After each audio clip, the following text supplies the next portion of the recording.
काय सांगणार आज अजितदादांचे अस्थिकलश या ठिकाणी आणण्यात आले आहे? परवा आमदार अनिलदादा पाटील आणि नामदार छगनजी भुजबळ साहेब यांचा फोन होता की उद्या सकाळी अस्थिकलश घ्यायला नाशिकला किंवा येवल्याला यावं.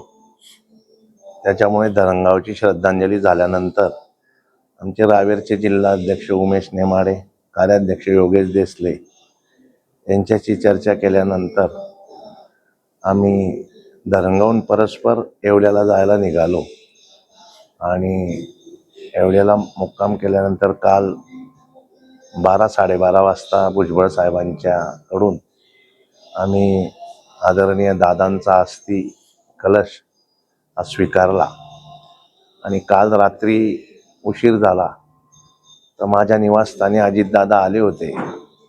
ज्या खुर्चीवर अजितदादा बसले होते त्या खुर्चीवर मी अस्थिकलश रात्री ठेवला आणि आज सकाळी अस्थिकलश मी कार्यालयात जनतेच्या दर्शनासाठी या ठिकाणी ठेवलेला आहे.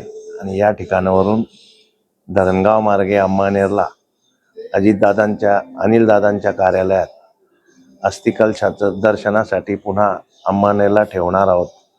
आणि त्या ठिकाणानंतर पाडळसे धरण, ज्या धरणाला आता अजितदादा पवारांचं नाव देण्यात येणार आहे, त्या धरणावर कपिलेश्वर मंदिराच्या जवळ अस्थिकलशाचं आम्ही त्या ठिकाणी अनिलदादांच्या हस्ते विसर्जन करणार आहोत.